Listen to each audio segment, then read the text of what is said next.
Olá, amigos e amigas do Três Pontos. Eu sou o Neuber e hoje eu vou contar a história do primeiro título da Argentina na Copa do Mundo de Futebol.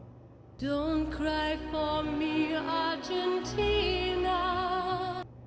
Após 48 anos, a Copa do Mundo voltou a ser disputada às margens do Rio da Prata. A primeira vez foi no Uruguai, logo em 1930, mas em 1978 foi a vez da Argentina ser o maior palco do futebol mundial.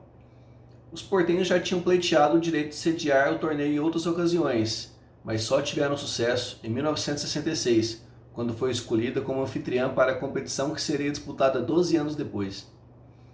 Em 1976, uma junta militar foi responsável por dar um golpe de Estado e tirar do poder Isabelita Perón, viúva do mítico presidente Juan Domingo Perón.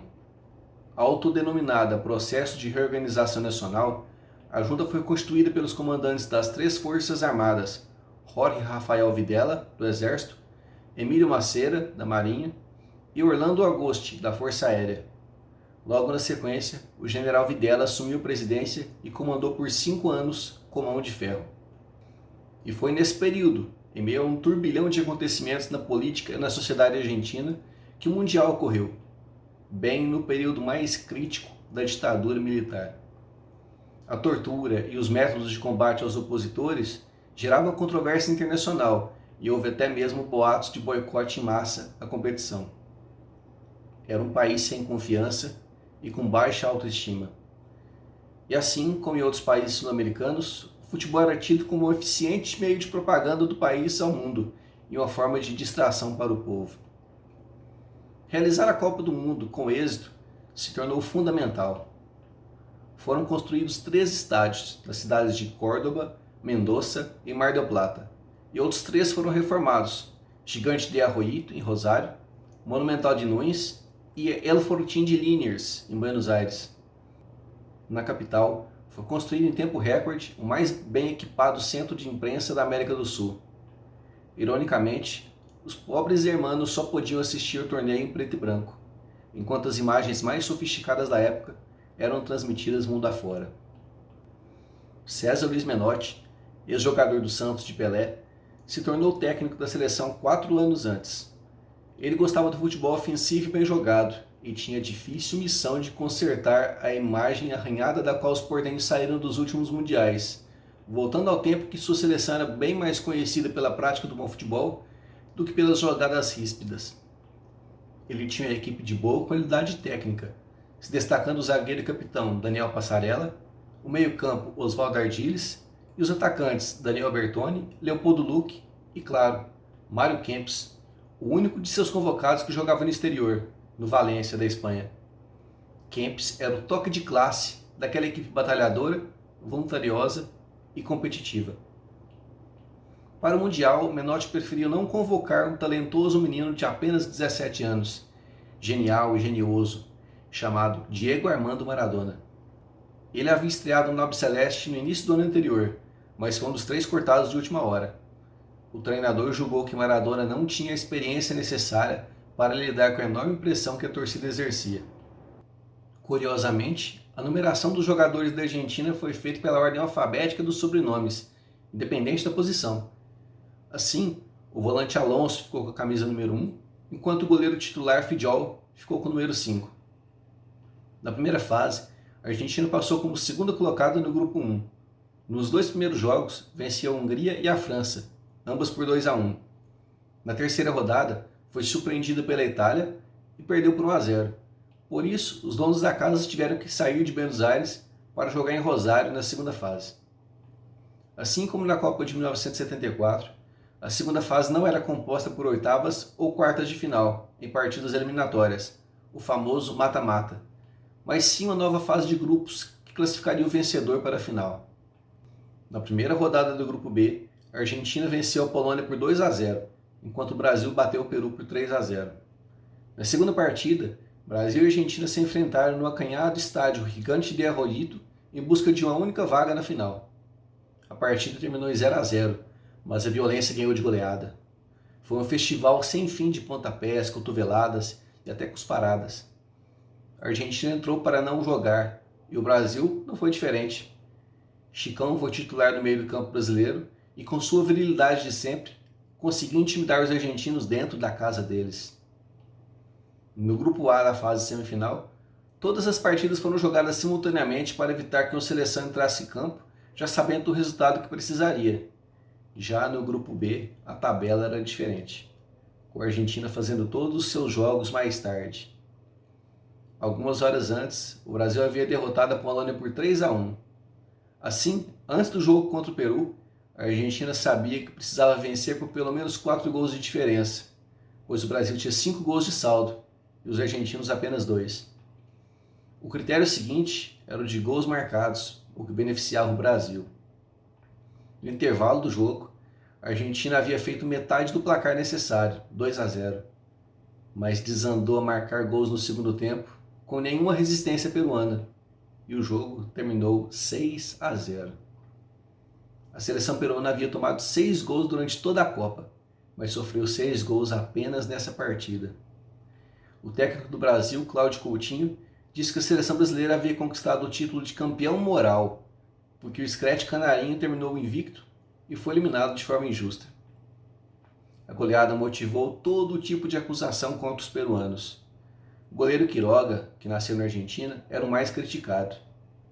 A teoria da conspiração diz que o jogo foi comprado por carregamento de trigos e que o general Videla ameaçou os peruanos presencialmente no vestiário antes do jogo. Sobre essa partida e sobre as várias teorias da conspiração, veja tudo no último link da descrição e no primeiro post fixado. Mas essa controvérsia foi útil para o Ente Autárquico Mundial, EAM, uma entidade criada pela ditadura argentina para organizar a Copa do Mundo de 1978. Com o foco das atenções voltadas para o jogo anterior, a entidade agiu na surdina e escolheu o árbitro da final. Foi vetado o israelense Abraham Klein, que apitou a única derrota argentina no torneio, 1-0 para a Itália. E indicou o italiano Sergio Gonella, mais suscetível a pressões. A final foi contra a Holanda. Em 1978, não havia mais laranja mecânica, o carrossel holandês e futebol total. O técnico Rinus Michels saiu logo depois da Copa de 74. Depois de 2 técnicos que fizeram o time jogar não tão bem, a Orange apostou no pulso firme do austríaco Ernst Happel para conduzir o time às vitórias. Happel havia disputado os mundiais de 54 e 58 como zagueiro pela seleção do seu país. Como técnico, havia sido campeão da Copa dos Campeões da Europa, atual UEFA Champions League, na temporada 69-70, pelo Feyenoord. Ele ainda venceria o torneio pelo Hamburgo em 82 e 83, sendo um dos únicos treinadores a conquistar a competição por 2 clubes diferentes, ao lado de José Mourinho e Otmar Hitzfeld. Mas as mudanças não eram só na beira do gramado. Johan Cruyff não estava mais lá. Ele havia deixado a seleção 1 ano antes, e são várias as versões pela sua ausência. A primeira era sua afirmação anterior de que o Mundial de 74 seria o primeiro e o último que disputaria. Outra corrente diz que foi uma promessa a sua esposa Dani após o jornal alemão Bild publicar uma reportagem antes da decisão contra a Alemanha Ocidental, na qual vários atletas fizeram a festa regada a bebidas e prostitutas na beira do hotel, na cidade de Hiltrup, concentração holandesa. Outra justificativa para a ausência do gênio é que ele não teria aceitado viajar à Argentina como protesto pelo regime militar ditatorial que comandava o país desde 1976. Outra vertente diz que ele esperava receber uma premiação maior do que a federação pagaria. Mas apenas em 2012 ele revelou a razão verdadeira.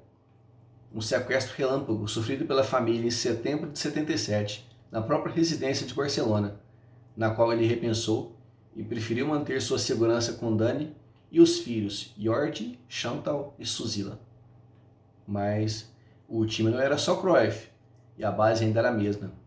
Todos os titulares que haviam estado no Mundial anterior, com destaque para o novo capitão, Ruud Krol, Wim Jansen, Arie Han, Johan Neeskens, Johnny Rapp e Rob Hazelbrink, que seria a maior estrela do time na ausência de Cruyff. Mas começaram a surgir os problemas. Cerca de 2 semanas antes do Mundial, Willem van Hanegem fez um ultimato a Happel. Ou lhe garantia seu lugar no 11 titular, ou deixaria o grupo. O treinador não garantiu a titularidade e o meia deixou a delegação holandesa. Hugo Hovenkamp poderia ser dono da posição, mas se lesionou nos treinos e nem chegou a entrar em campo. Com isso, Arie Han, que havia sido zagueiro em 74, foi escalado como volante. Na estreia, os holandeses venceram o Irã por 3-0 de forma ridícula, sem a menor vontade e esforço. Na segunda partida, o empate sem gols com o bom time do Peru foi pior ainda, mas se superou contra a Escócia. Estava perdendo por 3-1 a 20 minutos do fim, com a enorme pressão dos britânicos, que se marcasse mais um gol, se classificariam e eliminariam os laranjas da competição. Mas Johnny Rep diminuiu a derrota para 3-2 e classificou a Holanda em segundo lugar do grupo 4, atrás do Peru. Pelo grupo A da segunda fase, a Holanda desencantou e mostrou um bom futebol e goleou a Áustria por 5-1. Na segunda partida, na reedição da final anterior, Holanda e Alemanha Ocidental empataram por 2-2 em um bom jogo. Na última rodada, a Holanda venceu a forte seleção italiana por 2-1 e carimbou o passaporte para a decisão contra a Argentina. Na Argentina, o técnico César Luiz Menotti mandou os donos da casa a campo no 4-3-3, com Fidjol no gol, Holguín, Galvão, Passarella e Tarantini na defesa. No meio, Ardiles, Gallego e Mário Kempes se aproximando ao ataque. E a linha de frente com Daniel Bertoni, Leopoldo Luque e Oscar Alberto Ortiz. Ernst Happel mandou a Holanda a campo também no 4-3-3, mas usando o líbero. Jan Blod no gol, a defesa com Jansen, Brands, Poortvliet e Krol como líbero. O meio-campo com Han, Neskens e Willy van der Kerkhoff.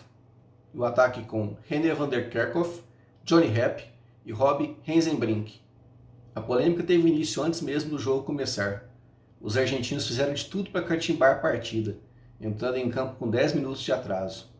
Depois, o capitão Daniel Passarella reclamou com o juiz sobre o gesso que René van der Kerkhoff usava no braço.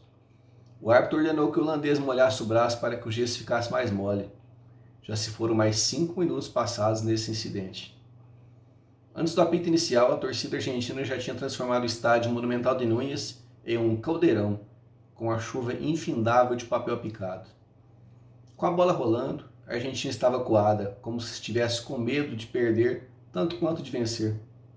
A Holanda dominou o jogo, sendo a responsável pelas jogadas mais agudas. O juiz italiano amarrou o jogo no meio do campo, invertendo faltas e punindo apenas a Holanda. Só durante os primeiros 90 minutos foram mais de 50 faltas pitadas contra os holandeses, sem contar as 2 vezes que o ataque dos europeus foi parado diante do gol por impedimentos bastante duvidosos. Mesmo assim, a laranja, que se não era mais a mecânica, ainda assim era ótima, criava jogadas mais perigosas.